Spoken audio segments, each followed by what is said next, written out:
क्या आपने कभी गौर किया है आपके दांत के ऊपर, मुंह के अंदर या दांत के नीचे कोई दाना बना हुआ है, या मसूड़े के ऊपर कोई दाना बना हुआ है, या कभी वो स्वेलिंग कर जाता हो, उसके अंदर पीप होती हो और पीप निकल जाती हो, वो खत्म हो जाता हो, वो फिर दोबारा हो जाता हो।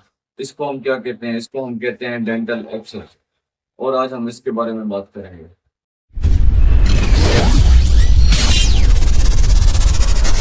इन्फेक्शन जब आपके दांत के अंदर होता है, या दांत के इर्द गिर्द या मसूड़े में, मुंह के अंदर किसी भी जगह इन्फेक्शन होता है, इसको हम कहते हैं डेंटल एब्सेस। और डेंटल एब्सेस दो तरह के होते हैं। पहला पेरी एपिकल एब्सेस, दूसरा periodontal abscess. Periapical abscess क्या है, इसको हम सादा जुबान में देख लेते हैं। जब इन्फेक्शन आपके दांत के अंदर हो, या दांत के अंदर से बढ़कर वो दांत की हड्डी में चला जाए, इसको हम कहते हैं पेरी एपिकल एब्सेस। दूसरा है पेरिडोंटल एब्सेस। इन्फेक्शन जब आपके मसूड़े के ऊपर होता है, तो इसको हम कहते हैं पेरिडोंटल एब्सेस।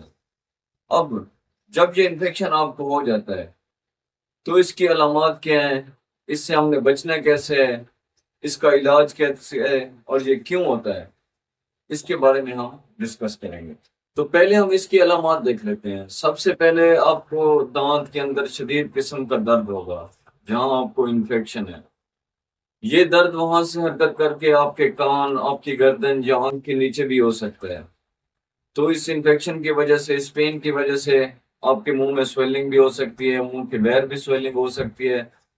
स्वेलिंग की वजह से आपकी आंख या आपके चीक्स चीक्स के ऊपर भी स्वेलिंग हो सकती है। जब ये स्वेलिंग बढ़ जाएगी, तो आपका मुंह का खुलना और बंद होना भी रुक जाता है।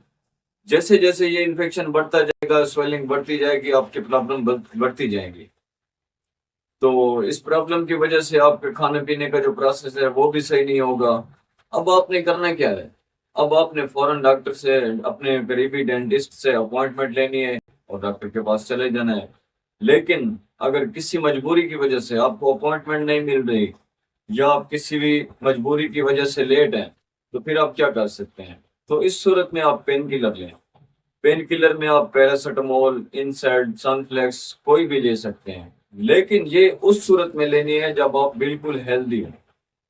अगर आप किसी और बीमारी में हैं, कोई और मेडिसिन इस्तेमाल करते हैं, तो फिर ये मेडिसिन आप खुद से ना लें। फिर कोशिश करें फौरन डॉक्टर से अपॉइंटमेंट लें और अपना इलाज करवाएं। इसके अलावा जहां आपको इन्फेक्शन है, जिस दांत के अंदर आपको स्वेलिंग है, पेन है, कोशिश करें वहां ब्रश इस्तेमाल ना करें, और बहुत ज्यादा ठंडी और गर्म चीजें खाने से परहेज करें। तो इसको हमने ट्रीट कैसे करना है? अब आप डेंटिस्ट के पास आए हैं, आप डेंटिस्ट से क्या तवक्को रखते हैं कि वो इसको कैसे ट्रीट करेंगे?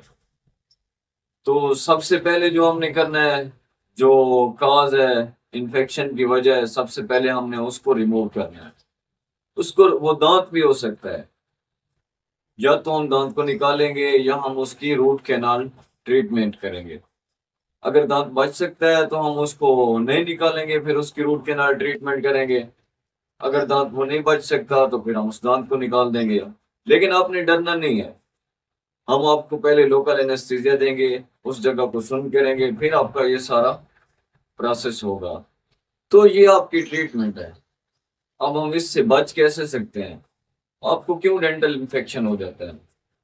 सबसे पहली बात तो ये है कि सफाई का ख्याल नहीं था, दांत खराब थे, डॉक्टर से चेकअप नहीं करवाया, रेगुलर ब्रशिंग नहीं की, या इसके अलावा कुछ और वजूहात भी हो सकती हैं। मगर अब मसलन आप किसी ऐसी बीमारी में मुब्तला हैं, मसलन आप कीमोथेरापी पे हैं, आप रेडियोथेरापी पे हैं, या इसके अलावा आपका एचबी लेवल, आपका हीमोग्लोबिन लेवल बहुत कम है, तो इससे क्या होता है, इससे आपको इन्फेक्शन बहुत जल्दी हो जाता है, जिसकी वजह से आपके दांत खराब हो जाते हैं।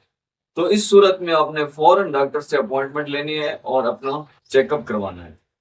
तो इसके बाद सबसे मेन बात जो है, सबसे अहम बात जो है, हम इससे बच कैसे सकते हैं कि हमें टीथ में पेन ना हो, इन्फेक्शन ना हो। हमें क्या करना चाहिए? तो ये जो सारी प्रॉब्लम है जिनकी वजह से ये इन्फेक्शन हो रहा है, हम इसको निकाल दें तो इससे बच जाएंगे। तो कौन सी प्रॉब्लम है? रेगुलर ब्रशिंग करें, सफाई का खास ख्याल रखें, और प्रॉपर अपने डेंटिस्ट से चेकअप करवाएं। तो आज के लिए इतना काफी है। इंशाल्लाह मिलते हैं अगली वीडियो में।